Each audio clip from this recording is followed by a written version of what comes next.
ये कहानी लगभग हर घर की है, जहाँ शादी के बाद लड़के की माँ और लड़के की बीवी को ये असुरक्षा हो जाती है कि कहीं उनका पलड़ा लड़के के सामने हल्का ना पड़ जाए। ऐसे में चालाक बहू सास को कैसे देती है जवाब, चलिए देखते हैं इस कहानी में। सौम्या और उसकी सास एक दूसरे से जलन की भावना रखती। दोनों के बीच सिर्फ कंपटीशन था कि आखिर शेखर है किसका। शेखर यानी सौम्या का पति और कंचन बहन का बेटा। एक दिन सौम्या अपने कमरे में शेखर से फोन पर बात कर रही थी। हेलो शेखर, मैं ना आज सारा दिन घर का काम काज करके थक गई हूँ। क्यों ना शाम को किसी क्लब में चलें? Okay baby. कमरे के बाहर कंचन बहन सौम्या और शेखर की सारी बात सुन लेती हैं। बड़ी आई मेरे बेटे को लेकर क्लब जाने वाली। शाम को तो वो मेरे साथ मंदिर जाएगा। शाम को शेखर जल्दी वापस आता है और सौम्या भी शानदार ड्रेस पहनकर तैयार रहती है। अरे शेखर बेटा, अच्छा हुआ तुम आ गए। बेटा लगता है मेरी कमर में लचक पड़ गई है। हाय मैं तो मर गई। अरे माँ, क्या हुआ? मेरी तो सौम्या से बात हुई थी, उसने तो मुझे कुछ भी नहीं बताया। तभी शॉर्ट चमकीली ड्रेस में फुल मेकअप में सौम्या वहां आ जाती है। सौम्या, तुमने ये क्या हाल बना रखा है? माँ की कमर लचक गई है।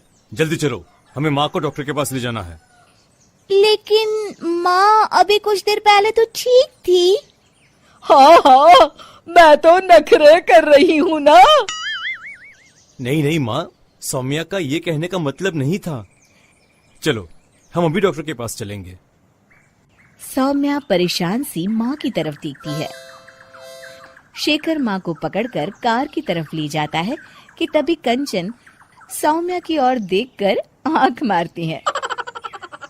कंचन सौम्या की तरफ शरारती हंसी हंसते हुए कहती है, सौम्या बेटा, जरा खाने में कुछ चटपटा बना लेना। मैं शेखर के साथ डॉक्टर के बाद मंदिर जाऊंगी और हमें आने में देर हो जाएगी। शेखर और कंचन जैसे ही कार में बैठने जाते हैं, सौम्या वहां आ जाती है। शेखर, मुझे ना माँ की बहुत चिंता हो रही है। क्यों ना मैं भी आपके साथ चलूं? खाना मैं घर आकर बना लूंगी।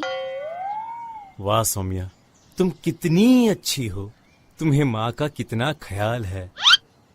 सौम्या कंचन की ओर देखते हुए, आखिर तुम्हारी माँ मेरी माँ भी तो है। अरे नहीं सौम्या बेटा, तुम परेशान ना हो।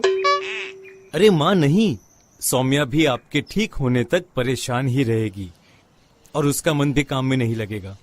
चलो सौम्या, तुम भी साथ चलो। सौम्या पार्टी की ड्रेस में ही शेखर के साथ कार के सामने सीट पर सवार हो जाती है। कंचन रास्ते में कहती है, अरे शेखर, ये तो किसी चमत्कार से कम नहीं। क्या हुआ माँ? बेटा, मेरे कमर की लचक तो मानो गायब ही हो गई। सौम्या तो समझ चुकी होती है, लेकिन वो शेखर के सामने अनजान बन जाती है। माँ, ये तो सच किसी चमत्कार से कम नहीं। आपको तो ईश्वर का शुक्रगुजार होना चाहिए। शेखर, चलो हम माँ को सिविल लाइंस के हनुमान मंदिर ले जाते हैं। और देखिए ना, आज मंगलवार भी है। हाँ हाँ, क्यों नहीं। लेकिन सौम्या, मैं तो ऑफिस से सीधे यहाँ आ गया हूँ। मैंने तो हाथ मुंह भी नहीं धोए। मैं मंदिर कैसे जाऊंगा? कोई बात नहीं शेखर, मैं और माँ भगवान का शुक्रिया अदा कराएंगे। चलो अच्छा ही है, ये मेरे साथ रहेगी और मैं मंदिर के भी दर्शन कर लूंगी। रही बात शेखर की, तो अच्छा ही है। अगर वो मेरे साथ नहीं तो इस सौम्या की बच्ची के साथ भी नहीं रहेगा। मंदिर के बाहर काफी भीड़ देखकर कंचन और भी खुश हो जाती है। दर्शन करने में कम से कम 2-3 घंटे तो लग ही जाएंगे। माँ, यहाँ पर तो काफी भीड़ है, यहाँ काफी वक्त लगेगा। चलो यहाँ कल आ जाएंगे। नहीं बेटा, मैं यहाँ से हनुमान जी का शुक्रिया अदा किए बिना नहीं जाऊंगी। वैसे भी मेरा आज सारा दिन का उपवास है, दर्शन करके ही मैं कुछ खाऊंगी बेटा। ये कहकर कंचन कार से उतर जाती है और सौम्या से कहती है, चलो सौम्या, दर्शन कर आए। माँ, मैं तो आपको बताना ही भूल गई, मैं ऐसे कपड़ों में मंदिर कैसे जा सकती हूँ? अरे सौम्या, मैंने तो ध्यान ही नहीं दिया। ये कपड़े तो काफी छोटे हैं, मंदिर में पहनकर जाना ठीक नहीं रहेगा। और बिना दर्शन किए माँ कुछ खाएगी नहीं। अब क्या करें? अरे करना क्या है, माँ दर्शन कर ले, हम यही कार में माँ का इंतजार करेंगे। माँ, आप मंदिर में दर्शन करें, तब तक मैं और सौम्या पास के होटल से कुछ खाकर आते हैं। और हाँ, आपके लिए भी पैक करवा लेंगे। फिर क्या था, निराश चेहरा लिए कंचन मंदिर चली जाती है। सीख, चालाकी उतनी ही अच्छी है जिससे किसी को नुकसान ना पहुंचे, वरना कभी कभी ज्यादा चालाकी नुकसान का कारण भी बन जाती है।